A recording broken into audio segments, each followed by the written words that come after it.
Hello, and welcome to the BigTime Strength Podcast, featuring small school strength coaches from around the nation that are making the big time where they are at. Before we get to the episode, we'd like to thank our sponsors that make this podcast possible. TeamBuildr is a strength and conditioning software that allows coaches to build training programs, create wellness questionnaires, access and track athlete data, and more. Athletes can log data using phones, tablets, or laptops and can watch exercise videos so they know exactly what to do. Coaches can use the tools within the platform to monitor athlete recovery and readiness.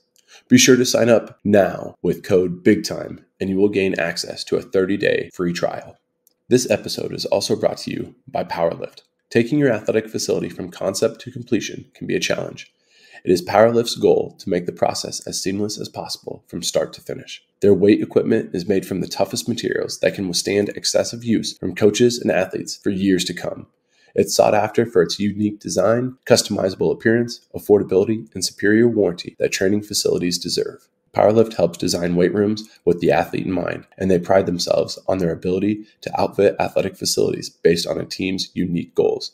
That's why high schools, universities, professional sports teams, and athletic performance facilities around the world have chosen Powerlift to help maximize their strength training goals. Call Powerlift today to be contacted with a rep in your area and give us a follow on Facebook, Instagram, and Twitter to see for yourself why our clients are Powerlift proud. Finally, this episode is also brought to you by Vitruve. Vitruve is a velocity-based training system designed for colleges and high schools around the world. It is accurate, reliable, and affordable. The software is quick and easy to set up and use with a whole room of athletes simultaneously. Coaches have chosen Vitruve because it simplifies VBT and allows them to seamlessly integrate it on a daily basis. Check out Vitruve now for your school's free demo unit. Now, let's get to this week's episode. So I'm going to apologize first. I actually feel fine. I don't sound very good. So if you're worried about that, I promise you I feel fine. But I got still kind of a little bit up my head. That's why I said I have one request. Just throw these up there so I'm not wiping my nose if I need this one. Before I start too, I used to go to all these conferences all the time and these people would be giving me their business cards. I never had them. And 5 years ago I made these. I don't know if I've ever handed one out. I saw them as I was walking out of the office. I'm like, I'm going to grab some. So if you ever contact info, I'll just sit there, you can grab it. And then before I start, I don't know if many of you guys know Preston and Jake. Like, I'm looking at this room and how cool it is, how many people we have here. This just kind of started as an idea on the phone for those guys. They just wanted to communicate. Like, we want to find a way to serve coaches and to help, help themselves as well, but help each other and just talk and get better. And it went from the Sunday night things, which every time we have kids that play baseball and softball and all that stuff. And how many times I called Jake, it's like, hey, they're in the championship game. I'm still sitting at a dime, but I can't help you out here tonight. So I was never really able to hop on those, especially with Sunday night meetings in the fall. But then, like, this whole thing came about. I'm like, we're sitting in a room full of 100 people, and it was those two guys with just a vision. So if you get a chance, thank them. They just want to know. They just want to get people together and to learn. There's no ego with those guys, so it's pretty cool. So they want to improve, and I'll get out of the way here. Improve the state of Iowa, our strength and conditioning programs. So listen to this. I kind of gotten, if people get, I'll never forget this, sitting in a GA room with a couple guys back there. And, he's this guy, he's that guy, he's a landing guy. I've kind of gotten pegged as the 1x20 guy. I use a lot of these principles. That doesn't mean it's verbatim, everything's by the book, but there's a lot of things you can do with it. It's way more than one set of 20. I like to put pictures of our kids up there if you can see them. So that's why I put that in there. So there's contact info there. You'll have all that information. So influences, a couple people that were a big help to me right there. You can look at those. 2 assistants that helped me. I finally got another assistant this year, which has been a huge help. So I've been around, this is my 14th year at North Scott. As you get older, if you've ever been that, like, I still have good relationships with kids, but like the further that gap gets, the more I realize that I need younger people to have some different kind of connections. So we got a guy that graduated from North Scott. He played for football, wrestled. He was one of those guys. We hired an assistant for me in the morning, so we get a lot of kids in the morning, and he's been phenomenal because you can see kids like what they used to do with me all the time when I was young. Come up and talk to him, and he's cool, right? I'm a little less cool. I'm still a little bit cool, but not as cool as him. So that's been really helpful for us. So we have no egos there either. So what the heck, why 1 by 20? Okay, super weird. This was my journey. I remember sitting in my office at North Scott. I mean, you look back there, Trevor and Jake, both those guys, have some conversations with them like, hey, this is way different than what we did when I was a GA, when we were in colleges. And these kids are different. It's a whole new deal. And all you hear is high school students shouldn't do what university, D1, whatever, because everyone wants to look at the D1 university. What do they do? We're going to do that. When I went to North Scott, when I was calling coaches and whatnot, our head football coach who is completely 100% behind everything we do. And he told me, he's like, well, we do what Iowa does. We're like, oh, neat. 6'5", 320, neat. All right, we got dudes like that. Okay, and it's not the same. And yeah, they tried to do it, and what they did was, and I don't even know. I wasn't there, so I never saw what they did. And they did what I was doing as far as programming and whatnot. But I just felt like when I got there, man, it's not necessarily the same type of kid. So I started kind of searching and figuring out what we should do and how we should do different. I'm boring with my presentation, by the way. If I want them to look nice, I got to get our lady in our history department who loves it. Didn't get her on this one. So I kind of started thinking, is there a better way? And kind of searched around for it and kind of found this. So, well, you've probably seen this before, this whole performance triangle. I wanted to do that with me as a coach. Okay, so that we kind of tend to live down here where we're comfortable. All right, performance zone, that high performance and your peak performance. It's really trying to push yourself and get out of what you normally do, what you normally know. And if I felt like it wasn't quite right, instead of just sitting on what I always did, I wanted to push myself and try to find out, is there a better way or a better way for my situation? So I felt like this achievement triangle was important for me as a coach to learn about too. All right, just some resources. These are all Dr. Yes's books. There's more, but if you just rely on this book, all right, to learn the system, you're missing a whole lot about it. One of the best books that you can read, especially if you're into like the lateral agility, cutting and stuff, would be the women's soccer. It's a terrible name for it because it's just about like moving and cutting and agility. For whatever reason, put women's soccer on there. All right, but those are, and the explosive running, those are all books that are really important in this journey too. All right, so 1 by 20. All right, so how should we? Okay, so my goal was how to look at long-term training. So we're gonna have our kids for 4 years, all right, and it's morphed into 5 years. So every year I've been asked, inviting 8th graders to come in our mornings if they want to come. And this year, 8th graders alone, they come twice a week. In the morning, we average between 50 and 60, maybe 63. Just 8th graders that come with our freshmen. Twice a week at 6:15 in the morning. It might have a little bit to do with my son's an 8th grader, but I used to make these kids know me. But that's a lot of kids, so it's really 4 to 5 years. All right, so what I kind of look at is training is cumulative, right?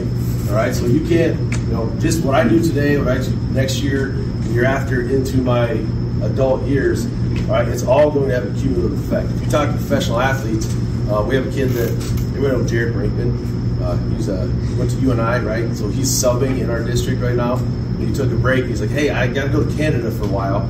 Just went up there and won a Grey Cup with, I'm not sure which team, but now he signed for them for next year. But it's been fun talking to him when he comes to subs from our other teachers. He's like, my training is just different now, right? Well, yeah, because you're an adult and he's accumulated so much training over his life that it doesn't have to look like what it is for our kids. So the training is cumulative. Everything builds on what's previously been done. All right, so you guys all know this, but it's important to understand your training age, and that's where I feel like kids don't understand at all. The novice trainees versus experience. I feel like we are with beginners. All right, from 8th grade to senior in high school, you're a beginner. All right, 4 to 7 years, you become kind of intermediate, and all of a sudden 8 to 10 years of training consistently. Now you become more advanced, and you can do some of those more advanced methods. What I feel like is important to know is if we can do some of these methods and have an effect on kids, the training effect's going to be there. But then when you skip some of these things, all right, when you get here, now all of a sudden you're skipping over a lot of things you get good results from. And on the back end of it, what do you have left to create that stimulus and to get more adaptation? Now it becomes even more difficult. All right, so for me, I want it to be as simple as possible, get as much adaptation And honestly, you guys know this too. You can have a kid walk in the weight room as a freshman, day one. You don't see him again until day one as a senior. That kid's bigger, stronger, faster. They didn't touch the weight room, right? What's the biggest indicator of growth and strength? Puberty, right? It's gonna happen. So I think it's important that we don't try to get these fancy methods too soon. All right, so these are weird pictures, but 1 by 20, right? Understanding we typically have bigger beginners, and this is, sometimes we try to be funny, right? Everybody ever seen the Narnia movies, right? It's just an entry point, right? There's an entry point to go into the whole new world. 1 by 20 is just an entry point for training. It's not necessarily the end all be all. It's an entry point for what we want our kids to do, right? Not that funny. All right, so again, we have to understand who we're working with. We're not working with many professional athletes, right? And I get it too, like shoot, I mean, we have some kids within your walls, within your programs, within your facilities. You have kids that probably can't walk and chew gum. You have dudes that could probably, we're gonna end up on an NFL team someday, all right? Or professional athletes someday, right? And we have them, but they're still kids, they're still young, all right? So we gotta understand who we're working with. Not many professionals yet, even though they may have potential to get there. Most literature I found was focused on higher level athletes. When you do that, I mean, if you guys start reading, I mean, I was reading a ton of great stuff, right? And then so much of it was about high level professional athletes. Like, that's not who we have, right? So when I found this, all right, this 1 by 20 stuff, the goal is for beginners, right? To progress to higher intensity programs, right? Now, it's also great at any level when used correctly, right? Another buddy that we worked with at Illinois State, a couple of guys back there, but Cody Roberts over at Iowa, I remember him calling me and we talked about, they use a little bit of this stuff postseason, right, with their collegiate athletes, right? You're trying to accumulate a little bit more volume after the season because of the intensities and the demands of the sport. And coming off, you want to get some volume, you don't always have a lot of time. So it can be used at any level. For us, I like to use it because we have beginning athletes. All right, the training of young beginning athletes should be much different than that of high-level athletes. We talked about that. Okay, but I don't know if we always see the difference. Okay, so for us, what are your goals as a performance coach? Okay, this was probably one of the biggest things I had to wrap my head around. Okay, and especially if you have coaches that still want to see that big, sexy number. All right, now don't get me wrong, you can get that big, sexy number still. All right, I've seen it, man. 2 years ago, we had just a really good group come through. I had 4 kids squat 550 or more, and they had never done, I mean, we maybe did 3 weeks of multiple sets, 3 weeks of 2 to 3 sets of triples or doubles, and then we tested. They like, hey, we're gonna do a 3. I try to go 3 to 5. With seniors, I'll let them hit a 1 rep, and we had 4 of them go 550 or more, and that's crazy to me because you wouldn't think that with the way we train, right? Anyway, with big weight room numbers. Early in your career, we get that. I get that from other coaches. Well, my coach wants to see this. I'm like, man, it's fresh. When I first walked into North Scott's weight room, the record board had the same kid as a freshman. His squat was 585 max. He was a freshman leader on the squat max. And as a freshman, 585. As a senior, it was 605. I'm like, there's something wrong with it. I took that record board down, and I kid you not, I had a couple emails that were bad enough that I met with my superintendent because I feared a little bit for my safety for this one guy. And that's not a joke. But it worked out. The guy was crazy. Anyway, numbers are sexy, but who cares? All right? I really don't care. Nobody knows what's running back from Southeast Boy. I don't care what he squats. A dude can run. All right? He's a dude. All right? 400-pound squat for high school alignment to me. You guys know Jim Wendler. All right? That's his quote from him. It's plenty of strength for an offensive lineman. I think most of us probably have linemen that can do that. Okay, I've seen high school O-linemen squat 400 pounds for 14 reps or more, which to me is pretty impressive. So the numbers are still there, but I'm not worried about it early in their career. All right, what are the goals? Do we have best power clean, or is it build better long-term athletes and have better performance? For me, I looked at the bottom two, and that was my holy grail. All right, we want our kids to have better long-term athletic performance and be a long-term athlete, keep them healthy. All right, the term you've probably heard before is the best ability is availability. All right, so we want to keep our kids as healthy as possible. Doesn't mean we don't have injuries. Probably the biggest compliment I've gotten since being at North Scott, especially using this, is from random physical therapists, doctors like orthopedics that I'll meet in the community or in Davenport. They're like, I've had kids come back to me, don't know the doctor at all, and the doctor or the PT will compliment the kid. Hey, please compliment your strength coach at high school because we don't see injuries like we used to from that school. And compared to other schools in Quad Cities, they're so much lower than everybody else. That to me is the biggest ringing endorsement of what we do, more than anything else, more than state championships, and that's all fun, but it's about the kids. All right, so what is it? It's minimalist approach. Most of you, I believe your kids are doing a ton. Even if they're a one sport athlete, you got a baseball player, all right, that only plays baseball, oh my gosh, like, it's crazy to me. I mean, we had a kid, I could go on and on, we all have these stories, but I kept telling us, like, you need to take some time off. So he's a big, strong kid, good athlete. He's like, Coach, my elbow's just hurt. I said, you haven't stopped throwing since last winter.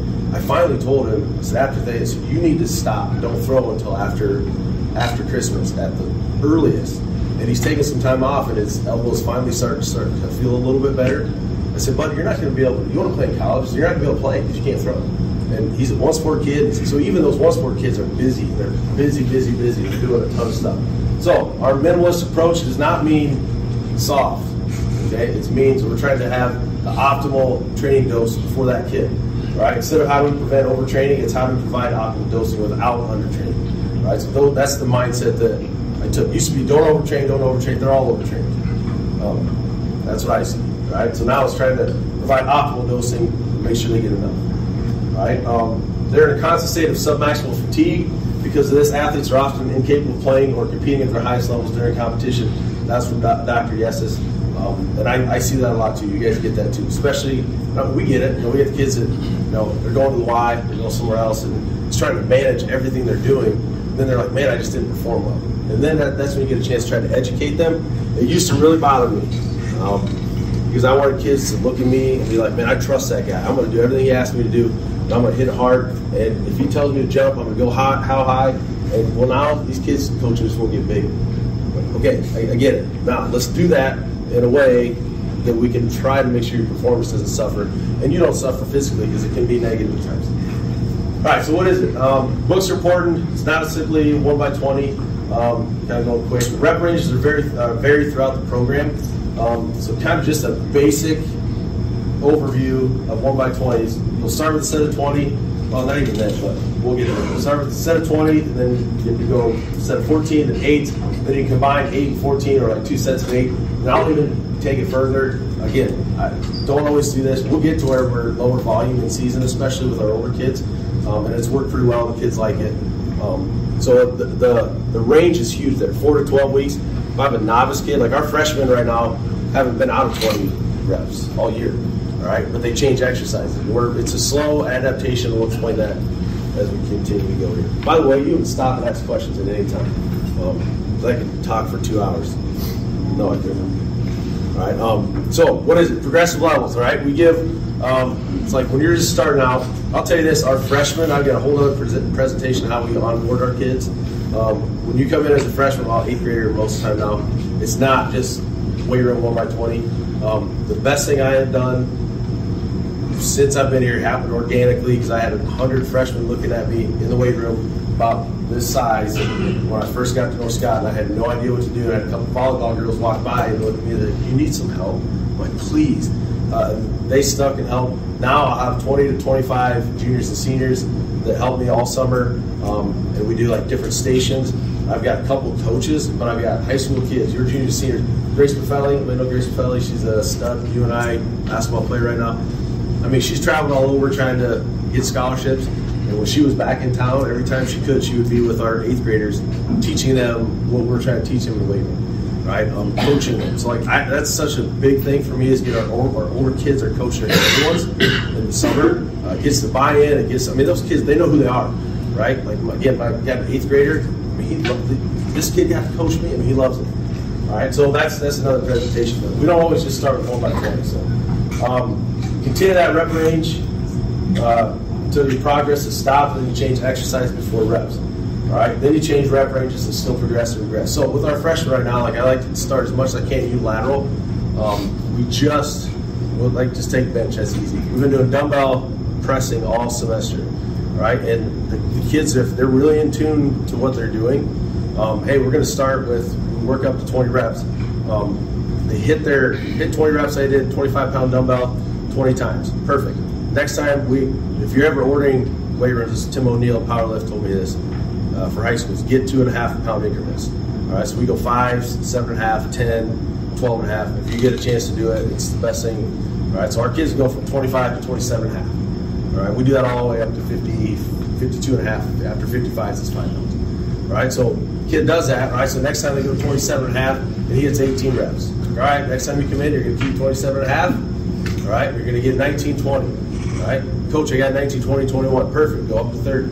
And it's really, really cool for the kids. You can literally see your progress. They can feel it. Like every day I got a freshman coach, I hit 50 for 25 reps today. Had that the other day. I'm like, dude, that's strong. Like your freshman just did 50-pound dumbbells for 25 reps. That's awesome.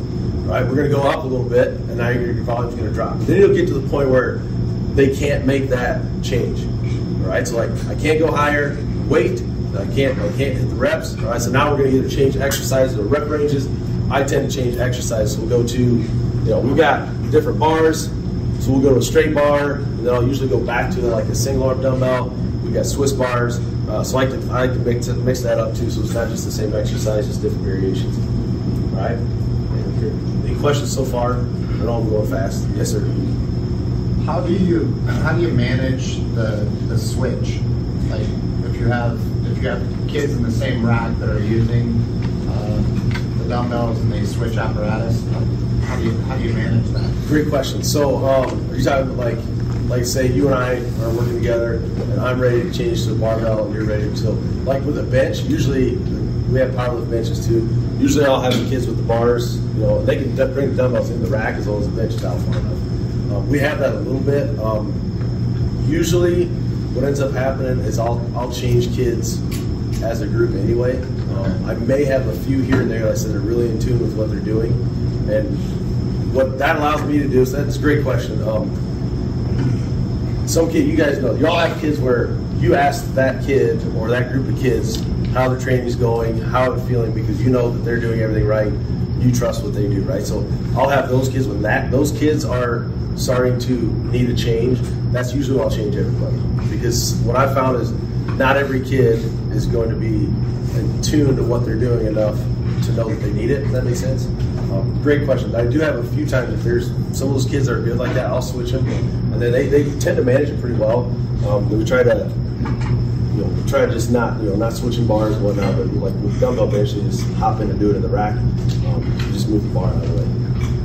I know. And then like with squatting and other exercises, usually that works just because of, unless you have a safety bar. But if I don't do that as much with the young kids, all right. So our freshmen, we build off what we learned in the summer, which is, I told you, our kids are helping, our older kids are helping. Our stations inside it's just teaching them how to hinge, right? Teach them how to hinge. You guys know that can take, some of the kids day one, some kids I still have struggle doing it now. We'll teach that, we'll teach bilateral stuff, we'll teach them unilateral, lower half. So those coaching intensive exercises we teach, body weight in the summer, then we try to build off of that. All right, so we progress the exercises.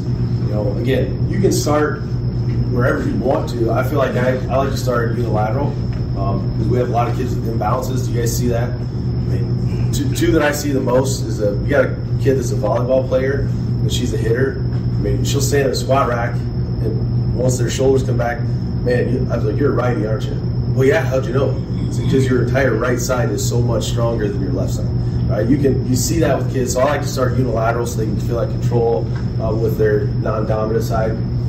So we'll stay in 20s, like I said, for most of the year for first year training, and then we tend to rotate exercise. Be a great teacher, right? Only have your student athletes perform exercise that you can confidently teach. That's something that I guess you kind of have to learn. You guys, you get on social media, and you feel like, oh man, this person's doing it. I was looking forward to hearing Ben. I'm looking forward to hearing your coach. I know he's a great job too. But I look at Ben, what he does on the speed stuff, I'm like, that's just not I'm not great at it. Like I can tell some shapes and I can teach some stuff, but that's not where I feel like I'm most comfortable. All right, so we did some speed more speed stuff this fall, and I had somebody else do it for me because it's not something that I felt like I was great at. So I got to have some humility and use other people and maybe have a little bit more knowledge in that area. All right. So for me, it's learning to know what I know, teach what I know, what I'm comfortable with, and then just give kids, like, be honest.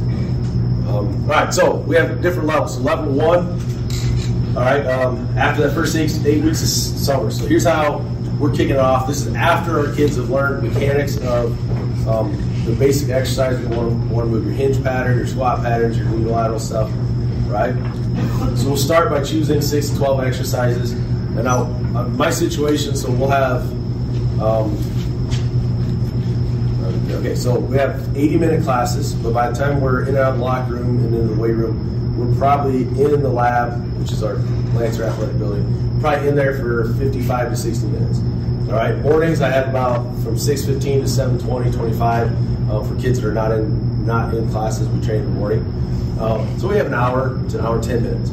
Okay, so I start to, like, very simple, 6 to 12 exercises. I want to teach the exercises, and then I will start with, depending on what it is, like when we switched to a barbell bench this week, we say, hey, we're gonna start at 5 to 10 reps. Just keep it simple. Use the bar. When you leave here, I want you to be mad at me because it wasn't heavy enough. All right, perfect. So the next time, all right, same thing. I can work out to add 2 to 3 reps. Okay, add 2 to 3 reps till you get to 20. Once you get up there, working on the patterns, it's so much motor ability and adaptation with their motor abilities.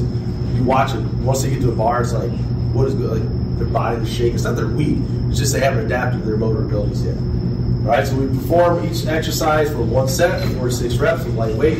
We work up to 10, 12, up to 20. Biggest thing we do is focus on how to execute and what muscles are being used to control the body. I think that's important. So we teach them, all right, if you're going to, we're going to hinge, we're going to do RDL. All right, usually we start with a kettlebell or a dumbbell. All right, you're hinging, you should feel a stretch of your hamstring. All right, when you extend, you get the bar here. All right, focus on squeeze your glutes, your hamstrings. I always tell them with that one, like, you don't have to focus on your low back because it's going to work without you focus on it. All right, focus on that back. So get them to think those things and know what muscles they're training and what they need to use to be proficient in movement. All right, to teach body control. Teach. I keep saying that, but you guys have to teach. We have to teach. And our kids get so irritated at times because we teach and over-teach technique. But by the time they leave, when I get text messages from so many former student athletes that are in their public school gyms or whatever when they're at college, like, man, I'm really glad you taught us how to do this stuff. Like, yeah, you didn't love it back then, but you do now, right? So we begin with, also we'll begin with remedial jumping and med ball progressions. We got some really good progressions from smarter people than me that have broken down, like Verkhoshansky's jump protocol. If you ever want that, I can send it to you too. Really good stuff. All right, so continue to level 1. Motor learning, neurological adaptation early. We just talked about that. Another thing I love about 1x20, didn't even say this, but we'll come in. It's the same protocol every day. All right, so I love it for a lot of reasons. Number 1, frequency of exercise allows for better motor control. So instead of squatting once a week or doing a unilateral once a week, they're getting a little bit every day. I just saw somebody on baseball Twitter who said, I would rather have you come hit for 30 minutes every day than go for 4 hours once a week, right? Because that frequency. And I'm like, that's exactly what I like with our training. Is I want them to hit it every day, a little bit here, a little bit here. Instead of coming in and going real hard on Monday, not getting that same exercise again until the next week. All right. So each day we add 2 to 3 reps to the current exercises, and then we start to add. Once we get through that and we feel like we're pretty proficient, then we start adding more exercise to it. Usually, it's between 18 to 22 exercises. That sounds like a lot, but I'm including, hip adduction, things like that, foot and ankle complex. A lot of little things. It's not big, complex exercises. All right, so we continue to add up until we get all the muscle groups covered. That's one big thing with Dr. Yessis is you're training. Yes, we do the multi-joint exercises, but he also wants to focus, especially at this age, on training like every joint in the body and how it moves. It seems weird, wrist curls, things like that. I mean, pronation with our wrists and our ankle, a lot of things top to bottom we train that are small, but I consider those actually, they don't take that long, they're really simple to learn. So you can add them in. We do a lot of that with our paired stuff. So if we're doing a major, complex and multi-joint exercise, while you're resting, we'll do something small with our other joints. All right. And we've always learned every pair exercise up, you have to do that to make sure you're efficient. Then we eventually progress where we get 20 reps for each. So going back to the first part there with the frequency, here's another problem I always found. Okay, ideally, every kid we train is consistent, right? We have a 3-day-a-week program. They're there Monday, Wednesday, Friday. They never miss. That's what's going to happen, right? Anybody, does that happen for everybody? We got kids miss? We never do. I'm just kidding. We do, right? What I found was it used to drive me nuts. All right, so if we were running and say, hey, Monday's our big squat day, all right, and then we come, kid misses Monday, and then everything I base off on was percentage while I'm training too, right? So we're at this percent on this, we got to hit this today. Well, kids got on Monday. Then they come in on Wednesday. Well, do I want them to? How do we do it? So then I come back. Well, now 2 weeks later, we're back to a heavy squat, and we're up whatever percentage from the last time they were here. And I hated it because I'm like, I'm trying to make these adjustments and it just didn't work. This adjusts itself. Right? If a kid misses, they're going to get that same exercise the next day. All right? Did they miss a day of training? Yes. Is it going to ruin their training? No. All right? And that's what super hard for me because my ego was there. It's like you should be here all the time. Kids have lives and stuff happens. And we're training at 6:15, and I get a text from a kid at 2 o'clock in the morning that says, when I wake up in the morning, I've had this before. I just got back from volleyball because I go to Cedar Falls. All right? I'm just kind of tired today. I'm going to sleep in. Yeah, please do. Like that text was at 2 a.m. Right? I don't need to see it at 6 o'clock. Right? So those things get in the way. So that's one thing I really love about it. Can it be boring at times? Sure, it can be. But it's also, in my opinion, pretty good for the kids and their schedules. All right, so how do you implement it? So technical versus absolute failure. Okay, it's really big. Okay, so you're gonna hear kids are gonna talk or hear me talk a lot about failure. And it's not absolute failure, it's technical failure. We want to focus on technique, right? How we want to move the bar, or dumbbell, or whatever. All right, so our technical failure is break down perfect technique. All right, absolute is your basically lifting the bar, and you could get to absolute failure with perfect technique. They get that, all right? But we want to talk about technical breakdown. If you can't hold your technique in the right spot, then rack it. So that's where, coach, I could do more. Yes, I know you could, but you didn't do it correctly. All right, so we're gonna that helps you limit the load as well to make sure they're doing things in a safe way. All right, goals reach technical failure between that 18 and 22 reps. All right, so if you get to 20, here's what I found too. All right, with kids, you sometimes have to tell them, like, hey, you get to 20, don't just stop. You need to go until. And I've had kids get up the other day, a freshman, or sorry, he's an 8th grader. He said, Coach, I was 47 halves, like 47 half on my dumbbell bench for 35 reps. But that's a lot. Like now it's time to add a little bit more weight. I don't want him to do that much, but he found out. But sometimes they don't know how far they can do and how far they can push themselves. All right. All right. So really important to make sure you're taking a technical failure. You guys, we have a pretty good wrestling program. Drew Kelly's our head coach. He's also like full time. He's assistant for me. Like if there's, he's my work wife. Is what my wife calls him. I love the guy. We sometimes butt heads, but not enough. We share an office. So anyway, he wanted to do this himself. Like when he first came, he was like, I'm gonna take myself through it. He was getting frustrated. He thought some of his kids in his class weren't really pushing like they should.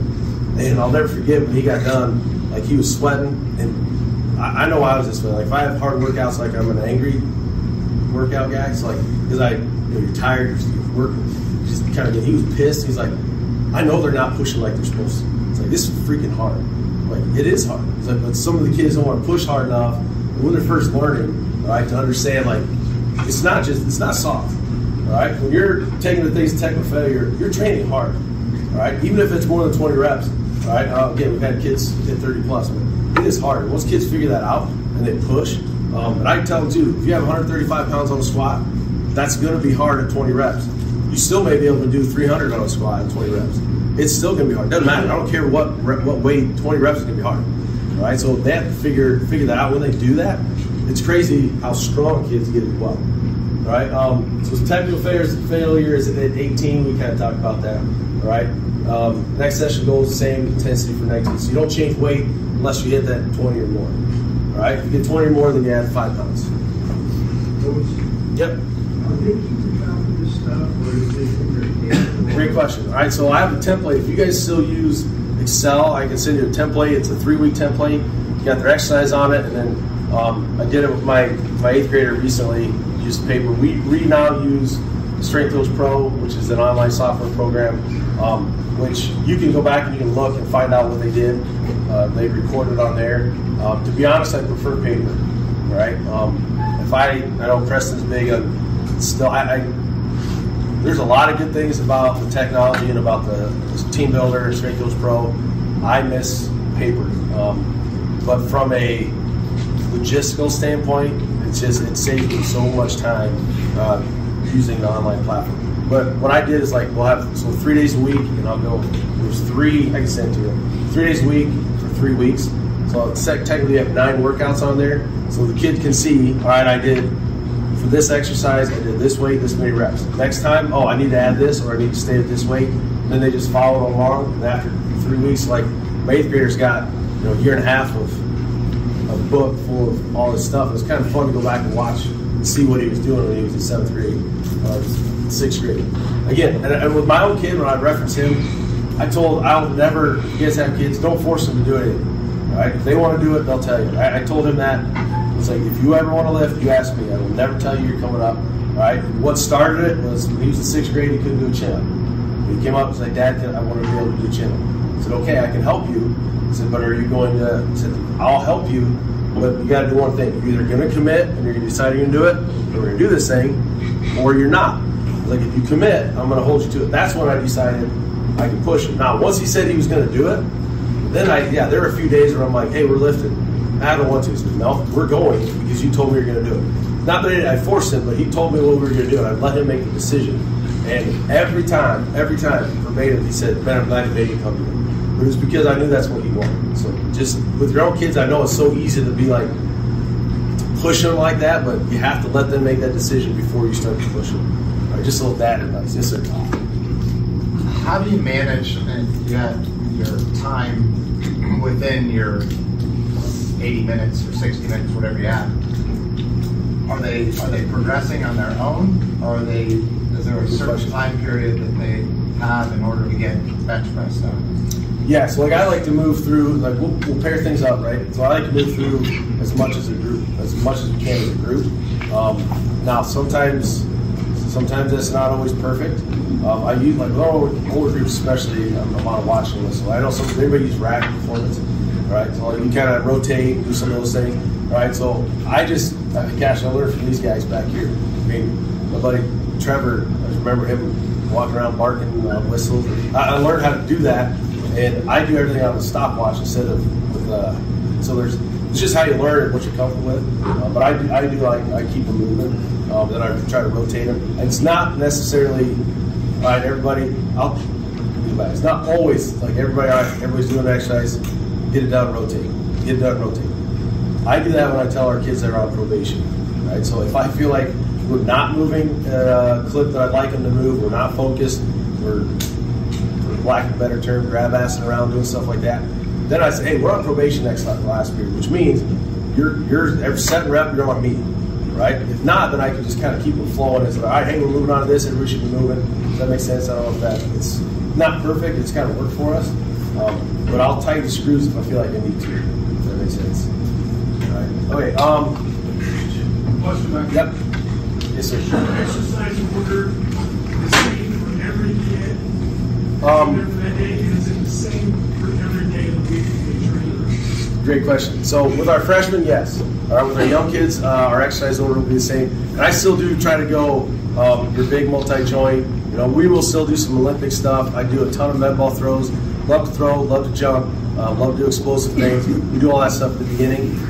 What I have noticed with our older kids at times, I'll actually, you guys, if you ever read Joe Ken, like tier system stuff, I've never been a big put your clean later on in the program like the tier does.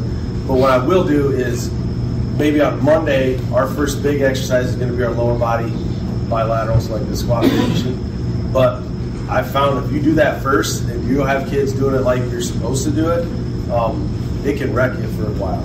All right, so I'll switch it. So like maybe Monday would be a day where they're squatting first, and then maybe our wrestlers on Wednesdays. In our wrestling program, and they work. I squat them once a week with a bar, just front squatting season. And it's the last thing they do on Wednesday before practice. I don't do it first. I don't do it after their morning runs on Mondays because I found that if they squat first, the rest of their day is just wrecked because I know what their body's going through. So I order a little bit differently depending on the day if you want to. So. And part of that too, what do kids want? What do high school boys want especially? Coach, I want to bench, right? So I'll put that at the first thing in their workout so it can feel like that's something they want to emphasize that day. I mean, does it make a big deal to me? Not really, but it is to them, right? I had a conversation with kids yesterday. We just got a new Y open. I was like, guys, what do we need to do? It's still a small town. I want to make sure everybody's coming here. Coach's like, hey, maybe on Fridays we can just like get them pumping. I said, when we're done, I said, you can curl until your arms fall off. I don't care, all right? Do it, but I want you to do it here. So we're trying to, you got to give a little bit of that to, I don't know if that answers your question. So yes, we will change orders sometimes. I don't usually with freshmen, I kind of put what I think is most important first. If that makes sense. And, okay, last thing there, don't be in a hurry. If you're gonna use this, you're gonna be in the 20s. That's the thing I found. Most people that use it, they're in such a hurry to get out of 20s because 20s are hard. Be patient, all right? Because most time it takes kids a while to figure it out. Remember I mentioned the kid that is helping us now in the mornings. He graduated. He was one of the first groups that I started using 20 reps with our older kids. He was a 195-pound linebacker. I'll never forget. He was like between 350, 365 back squatting, and we were at 14s. And he hit it, and it was for 14 reps, and it was hard. And the next day, he's like, he would always ask me, Coach, what should I do now? What should I do? I did this, what should I do? I said, well, did you hit your reps? He asked him, add 5 pounds. He's like, Coach, I keep adding 5 pounds, and I can't stop. He couldn't, like, he was waiting. He just wanted to get to where he couldn't do it anymore, so he could go down in reps. But I said, Mark, you realize how strong you're getting? I said, you're not stopping. Your adaptation is continuing. And like, it was hard for him, but he did it right, and holy cow, it's crazy if you take those small jumps, how much stronger you can get. Now, that doesn't mean you don't want to get lower volume, all right? But you got to be patient in the 20s or else kids want to get out of it, which I get. All right, so how much time do we got? 5 minutes. All right, so I'm going to go quick. Yeah, I'm moving, sorry. All right, so how do you implement? So we go, that's level 1. All right, level 2, again, 1 to 2 years, what we just call GPP. All right, 20s and 14s are used in shorter blocks as we get to level 2. This is our level 2 classes, by the way. So our older kids. Okay, so level 1 is like 1 to 2 years. Level 2 is usually our juniors, seniors. All right, we'll use 8s. I know that seems kind of weird. This is doctor. 8s for speed, bar speed. All right. Currently, we're about 6 weeks. I wrote this in the summer. Sorry. So like summer's a little bit different. We'll mix up 8s and 14s, all right, within your season. So that's a whole other deal. In season, let's go to the bottom there. We'll rotate 2 weeks of speed and 1 week of strength. If you're training 3 days a week, you can do it the other way. You can do it by days. It's like 2 days of speed work, then 1 day of strength work. And again, it's weird. I know it's weird. Remember that first out of your comfort zone thing I showed you? What do we always learn? Like, you gotta be in this certain low rep range to build strength, right? That's not what Dr. Yessis does. So we would, our 8s for speed, and then we want to build strength, we'd be at 14, right? And I've seen pretty good results with it. And it's funny because we had a couple kids that played at Bettendorf, which is a rival school. They're up in Whitewater. All the guys that know did 1x20 stuff, and they loved it. When they were college kids, they were 14s and 8s in season. They loved it. All right. Okay. So after level 1 with basic jump, med ball, plyometric teaching progressions as well. You can move to more specific, more complex movements. The bottom part, I want you to not freak out too. You can include specialized exercises as well to progressive. I'm not an anti-specialized exercise, so I think I watched Ben, what Ben does. He's very specialized in what he does with his kids and high school kids. I think most of our training is general, right? But I also try to be in tune to, we got a baseball kid that has pretty poor mobility in his shoulders, right? There's things that I do with him that allow him to, that not everybody needs to do, right? Because it's a little bit more specific for him. So I think it's important if you have with some of your older kids and that are really bought into what you're doing, you can do some specific training after you do.